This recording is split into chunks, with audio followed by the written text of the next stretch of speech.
Now, Devontae Freeman's not strolling for holes or anything like that.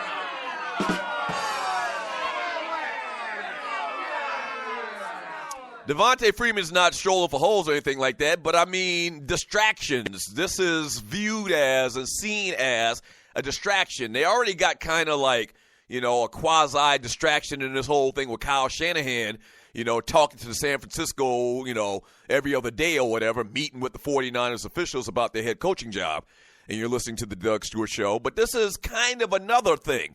Now, I will say this, and you're listening to the Doug Stewart Show. If you follow the Falcons, and you watch this team after they drafted Tevin Coleman out of college, it was clear based on where they drafted Tevin Coleman, and at that time, Devontae Freeman didn't have the production that he's had basically in the last 2 years. The year where he was kind of like the main guy or before Tevin Coleman got to the team. So they brought in Tevin Coleman, from my perspective, for this starting gig. And what happened is he got hurt, and when he got hurt, Devontae Freeman kind of grabbed the bull by the horns and, handled his business and looked like one of the best backs in the league. He's been to the Pro Bowl the last 2 years, okay? And so I understand that it's probably some tension with him, the organization, and his agent trying to get him his money and in return get his cut of Devontae Freeman's money as well. But Devontae Freeman stepped up to the plate. And you're listening to the Doug Stewart Show. He stepped up to the plate when it was very obvious they wanted to give this job to Tevin Coleman. This man balled out of control for the last 2 years. And he's making right at the minimum, the rookie minimum or something like that, man, like $600,000 a year. That's a lot of money for me and you, but not for elite, upper-tier running back in the NFL with the production that Devontae Freeman has had. Now, Tevin Coleman is just as good, maybe even a little better than him, especially when you're talking about catching the ball out of the backfield. But I have to agree that this isn't the right time to talk about this type of thing.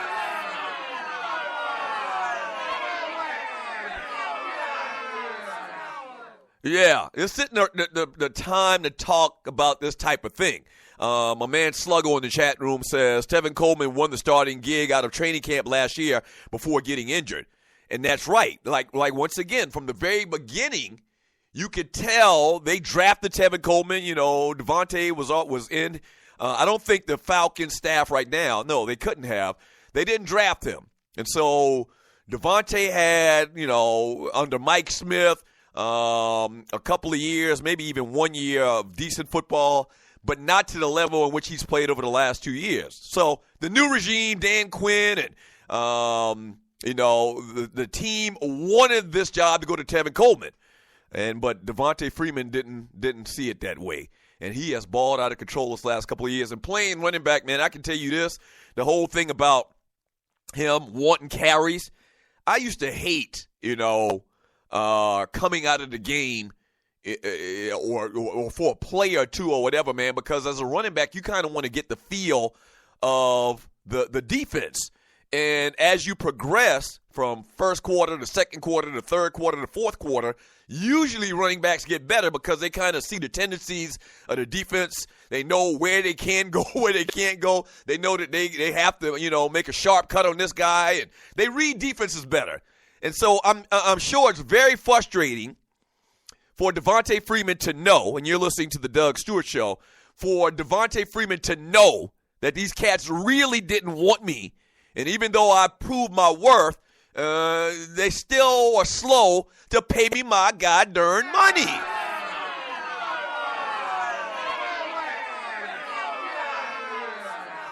So I feel them. I definitely feel them. And I'm talking about, let me tell you something, man, about this Devontae Freeman kid. Now, Tevin Coleman, they're pretty much, like the old people say, 6 in one hand, half dozen in the other. They are pretty much the same exact back.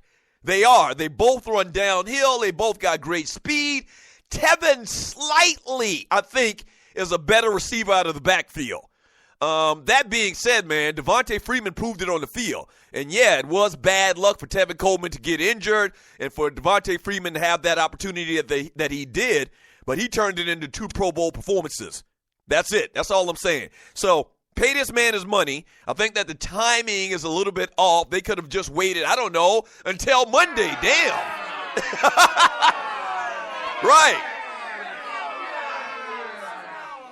And I know agents, what agents try to do is they try to bring notoriety to their client. They try to bring attention to the situation. They kind of want to strike while the fire's hot. And their only job is tasked to do is to get their client money. I get that. But talking about this right now is as minor of a distraction as it is. It's a small, minor distraction. They could have just waited till Monday, to even bring this up. I mean, no conversation of this should have come up. Now, Monday, and especially Monday if the Falcons win, yeah, then you screaming it from the highest mountaintop. But this week, I think it does kind of fall under the category of a slight distraction.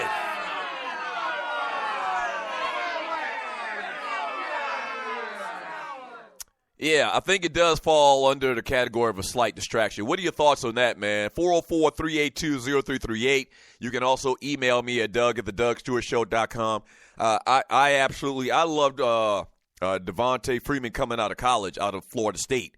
And I think Devontae also got injured like his last year, and so his production wasn't what it could have been, if my memory serves me correct.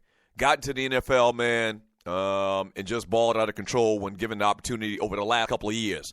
First year, and I can't remember if this is his fourth year or his third year. First couple of years here in Atlanta under Mike Smith, the head coach at the time. Decent, but not, what he's done once again over the last couple of years. He is he is the epitome, and I mean the epitome, even at his kind of smaller frame.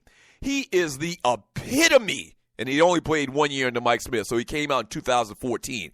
So this is his third year in the league. First year was okay. But he is the epitome of a downhill runner. This dude runs so low to the ground, man.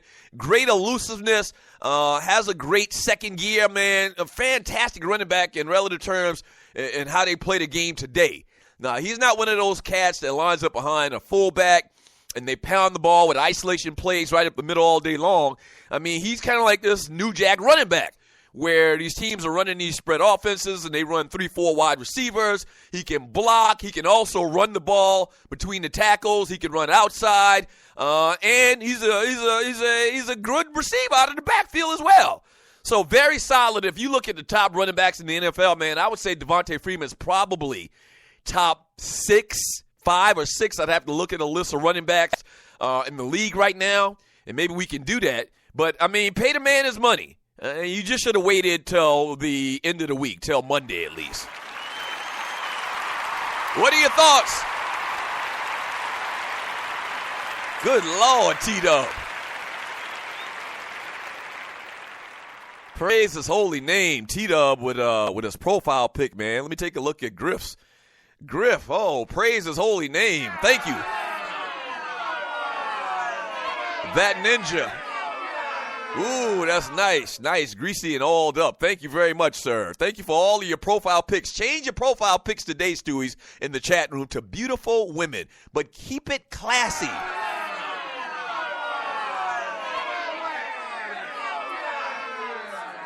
Damn, Star-Lord, that's nice. That kind of looked like Tree 20 years ago.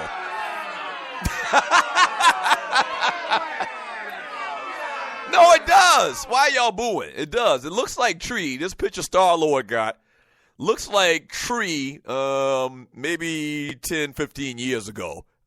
Great picture. Tree used to be my producer to the show.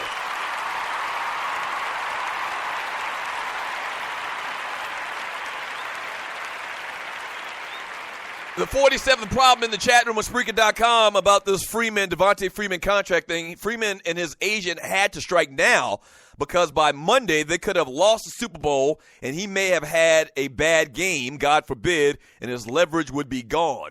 I don't think his leverage would be gone. I don't think you just forget what he's done over the last 2 years. That being said, I'm not an agent. And I don't know the games they play. I don't know the inner workings of a business deal in the NFL between agent, team, and players. I will say this. bringing it up right now is 100% not going to get anything done. So I don't know, what leverage you have now. Your point would make a lot of sense if the Falcons realistically could or would do a deal before the game Sunday. I don't think that's going to happen. That's not going to happen. That's just not going to happen. I mean, in no type of scenario are the Falcons in a week before the Super Bowl and the agent starts, squawking about getting a new deal, are they going to sit down and do a new deal before the game on Sunday? Now, once again, I don't think it has a lot of weight on what they should do going forward. You have 2 years of work or 3 years of work under Devontae Freeman and what he's done and how he's produced Pro Bowler once again for the last 2 years. You got to pay the guy his money. I mean, it's as simple as that. You want to keep some continuity with the team and with some of the players on the team. So it's a small distraction and talks about the Atlanta Falcons and about the Super Bowl. It just kind of, you kind of cringe when you hear something like this. When you hear about Kyle Shanahan talking to the San Francisco 49ers not keeping his normal routine. When the agent for a running back kind of, announces that he's disgruntled about his carries and he needs to get his money a week before the game. Not that big of a deal. I actually think the Shanahan thing's a bigger deal. I think the Shanahan things is actually a bigger deal. Kind of reminds me a little bit of the whole Lane Kiffin, Steve Sarkisian, Nick Saban national championship game thing where Kiffin got fired and Sarkisian took over the team. Not to that degree. Once again, not to that degree, but that type of feel, kind of like in the same family, like the cousin of that situation, where Kyle Shanahan's going back and forth and talk to the San Francisco 49ers. Every second that he talks to the San Francisco 49ers about their head coaching job is 1 second less that he could be game planning. You feel me? You feel me? So, it is what it is, man. We're going to start to hear and talk about all of these stories surrounding Super Bowl 51. Yeah. Oh, I can't wait. I cannot wait. As a matter of fact, we get back from the break, I'm going to tell you where you need to come and check out the biggest Super Bowl party in ATL. Your boy is hosting. I'll give you more details on that and more Super Bowl 51 talk. I'm going to talk about the top players, the players that are going to decide this game this coming Sunday. The key players have you in Super Bowl 51. Up next, we'll read some of your chat. Look at your profile pics and show love. And show love to the ladies like only the Doug Stewart Show can. Yes, sir. Back in 3 minutes. Don't go away.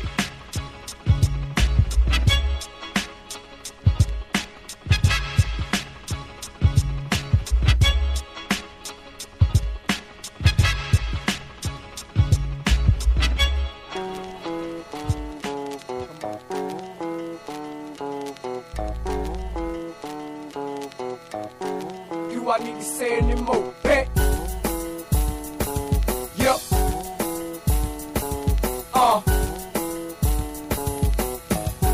Do I need to say anymore? Yup. Shake a leg and make me steady. Oh, the feeling that just re-hit me so. I will proceed to finesse this as if it was the baddest chick I ever talked to. Oh, yeah, even though my clothes smell like Joe. See, I'ma let you know I got a vision of gold. Yeah, me and this mic. More than love is lust with an appetite. She offered the chain, so I offered the chain. Thought it made me look cold in the platinum thing. The rent done changed, we got to maintain. We got to keep a chunk of change. It's something like a Range Rover. We keep it mobbing in the heater when the brain can blow. Don't get it twisted, baby, my salary ain't set. I do a dinner, get your cavity checked. And I mean no disrespect. Do I need to say anymore? Hey. Yo, do I need to say anymore? Hey. Yo, do I need to say anymore? Hey. Yo, you just rush the check, don't rush the bet. Freezing the waters, I want respect. To excel without excelling my last breath. 'Cause I have come to